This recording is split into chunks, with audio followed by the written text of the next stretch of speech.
Hi everyone, welcome to my channel ad search. इबादत story का ये पार्ट 16 है।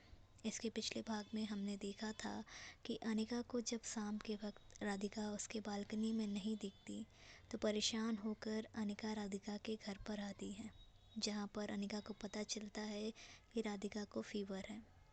जब अनिका को ये बात पता चलती है तो अनिका के अंदर राधिका के लिए फ़िक्र तुरंत जाग जाती है।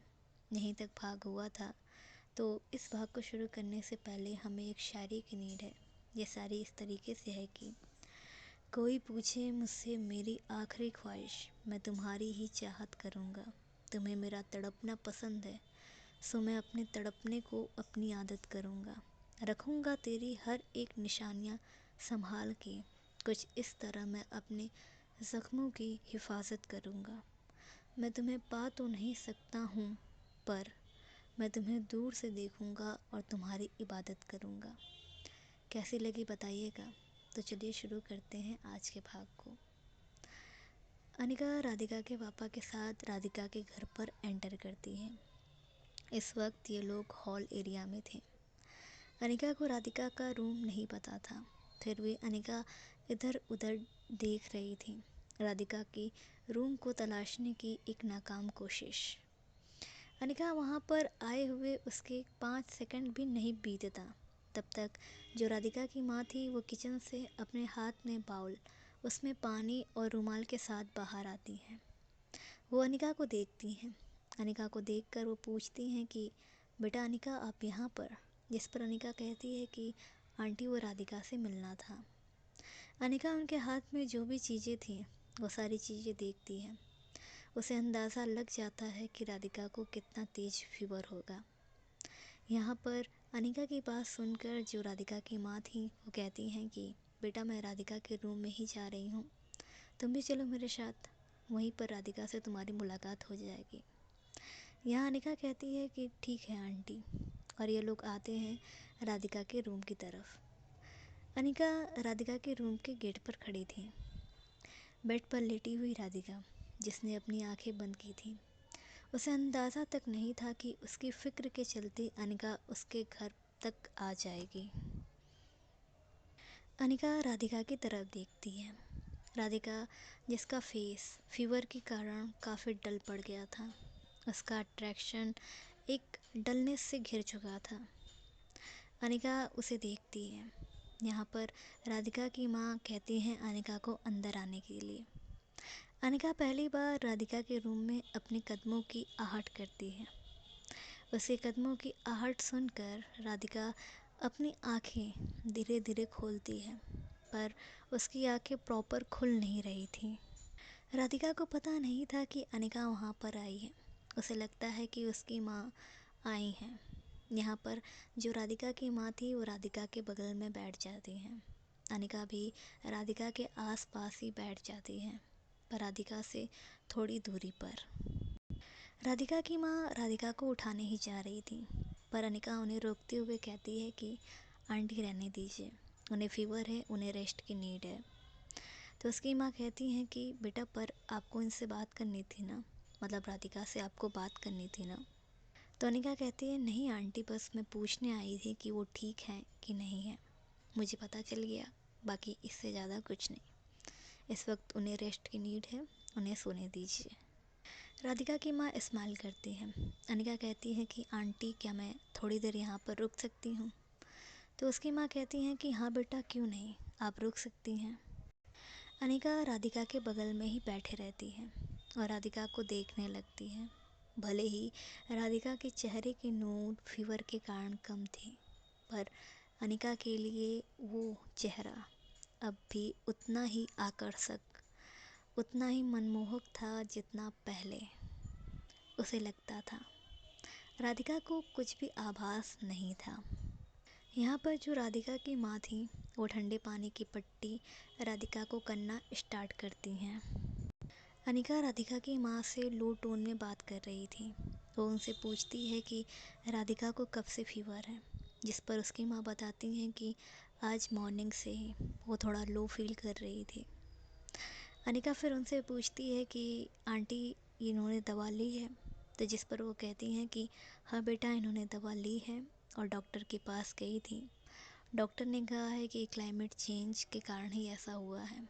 तो अनिका को लगता है कि हाँ, ऐसा हो सकता है। यहाँ पर इन लोगों की ऐसी ही बातें हो रही थी। अनिका राधिका की माँ से राधिका के फीवर के रिलेटेड सारे इन्फॉर्मेशन निकाल लेती है। राधिका को कितनी डिग्री फीवर है, उसने दवा ली है कि नहीं ली है, उसे फीवर कब से है, ये सारी बातें अनिका राधिका के माँ से पूछ लेती हैं।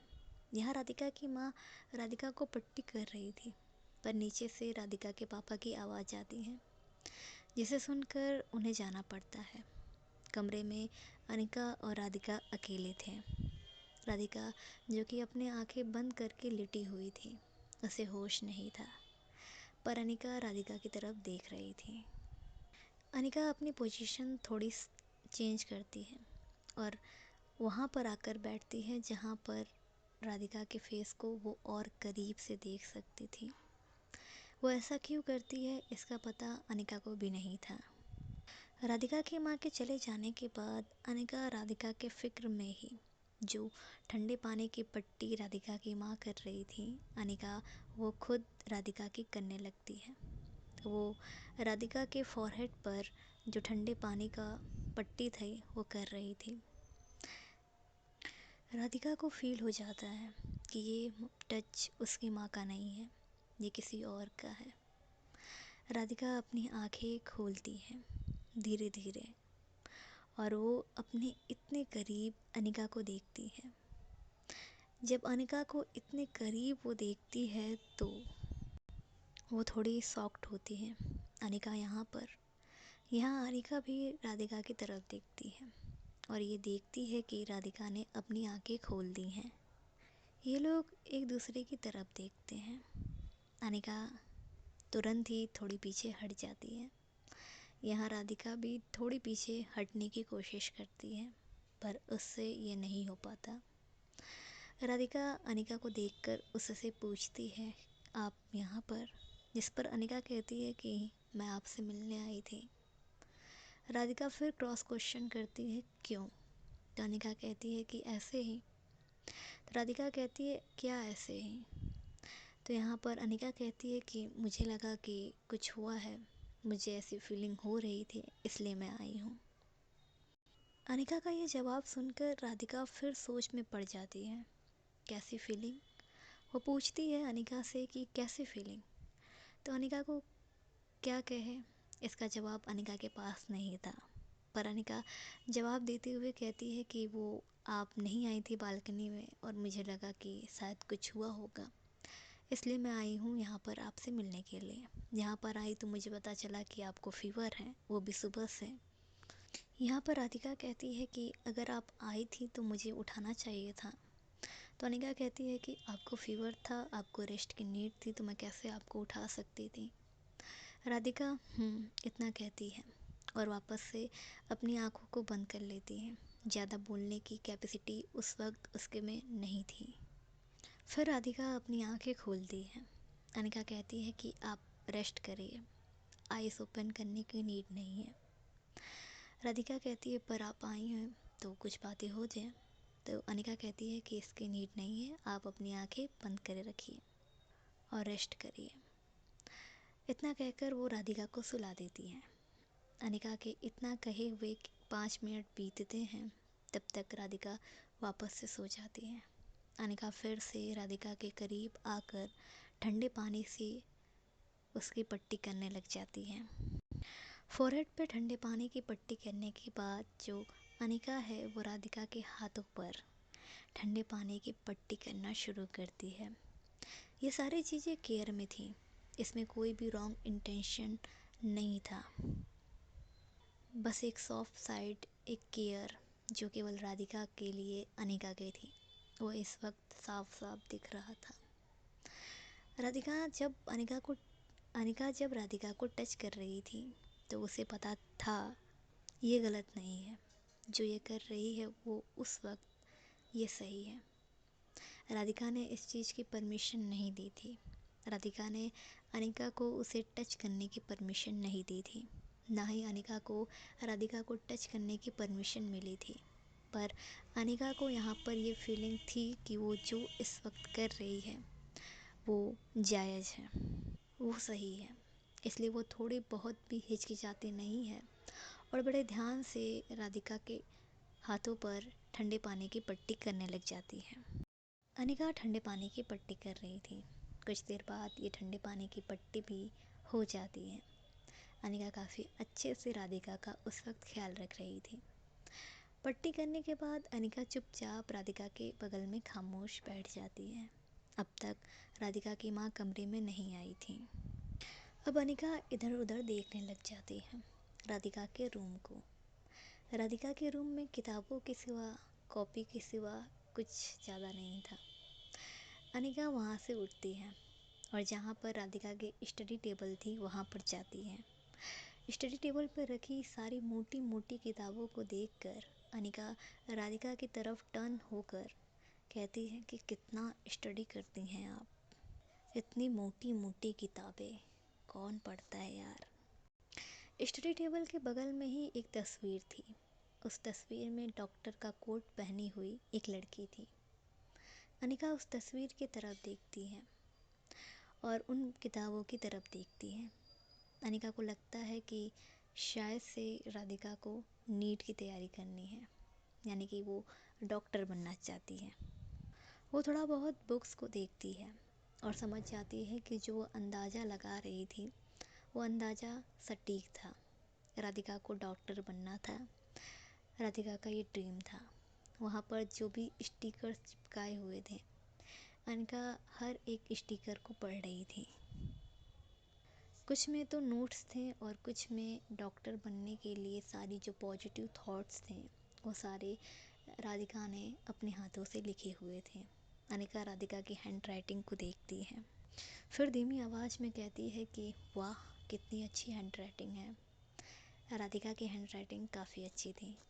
फिर यहाँ पर अनिका के मन में एक ख्याल आता है कि यार जो डॉक्टर होते हैं उनकी हैंड राइटिंग कैसी होती है, एक इनकी हैंड राइटिंग इतनी अच्छी। तो उसे एक पल के लिए डाउट भी आता है कि क्या इन्हें सच में डॉक्टर बनना है।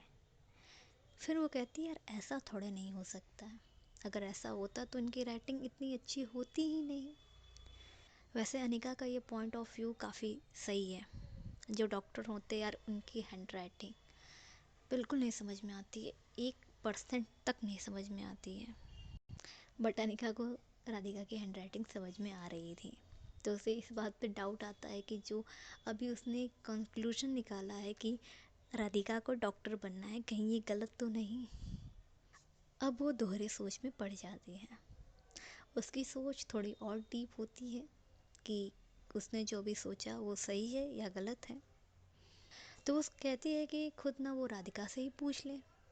तो वो राधिका के यहाँ पर जाने के लिए तैयार होती है, पर उसे ख्याल आता है कि राधिका को फीवर है। इसलिए वो कहती है शिट यार, अब इनसे भी नहीं पूछ सकती, कैसे पता चलेगा कि इन्हें क्या करना है। ऐसे ही उसके विचार चल रहे थे, तभी उसकी नज़र जो राधिका की डायरी थी जिस पर राधिका डेली की चीज़ें नोट करती थी उन पर जाती है। उसके फ्रंट पर ही लिखा था माई डायरी। अनिका के मन में अब आता है थॉट कि उसे उस डायरी को खोलनी चाहिए कि नहीं चाहिए, क्योंकि देखने में तो ये लग रहा था कि ये राधिका की पर्सनल डायरी है। तो अनिका सोचती है कि वो ये डायरी खोल कर पढ़े या ना पढ़े। बट उनके अंदर चुल थी यार एक, कि उन्होंने लिखा क्या है, उनकी पर्सनल लाइफ क्या है, इसको जानने की चुल जो थी वो अनिका के अंदर थी। तो वो डायरी ओपन करने वाली थी, पर तब तक कमरे में राधिका की माँ आ जाती हैं। उनके हाथ में चाय का कप था। अब अनिका उनके हाथों में चाय का कप देखकर समझ जाती है कि ये चाय उन्होंने उसके लिए लाई है। यहाँ पर राधिका की माँ कहती हैं कि बेटा चाय कुछ खा कर जाओ। यहाँ पर अनिका उनसे कहती है कि नहीं आंटी, मैं घर पे चाय पी कर ही आई हूँ। फिर भी उसकी माँ फोर्स करती हैं तो अनिका को चाय लेनी ही पड़ती है और ये लोग बैठकर चाय पीने लगते हैं। यहाँ पर जब राधिका की माँ ठंडे पानी की पट्टी राधिका को करने जाती हैं तो वो देखती हैं कि राधिका को पहले ही किसी ने पट्टी कर दी है ठंडे पानी की, इसलिए वो अनिका की तरफ देखती हैं। तो अनिका कहती है कि आंटी आप चली गई थी तो मुझे लगा कि कर देते हैं, इसलिए मैंने कर दिया। तो उसकी माँ कहती है कि थैंक यू बेटा। अनिका कहती है कि आंटी इसकी नीड नहीं है, राधिका मेरी दोस्त है तो उनकी केयर करना बनता है। तो राधिका की माँ स्माइल करती हैं और अनिका चाय पीने लगती हैं। वो ऑफ़र करती है उनको भी, तो उनके हाथ में भी चाय वो थमाती हैं। लाइक एक कप की टी को ये लोग हाफ हाफ कर देते हैं, तो दोनों लोग ही बैठकर चाय पीने लगते हैं। अब यहाँ पर अनिका उनसे बातें करते हुए पूछती है कि राधिका को डॉक्टर बनना है क्या। तो उसकी माँ कहती हैं कि हाँ बेटा, पर आपको कैसे पता।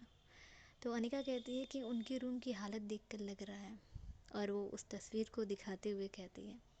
तो उसकी माँ कहती है कि हाँ बेटा, इसे डॉक्टर ही बनना है, इसका ये बचपन का सपना है। अनिका कहती है काफ़ी अच्छा ड्रीम है उनका। तो उसकी माँ कहती है हाँ बेटा, पर ये चीज़ उसके पापा को उतनी पसंद नहीं है।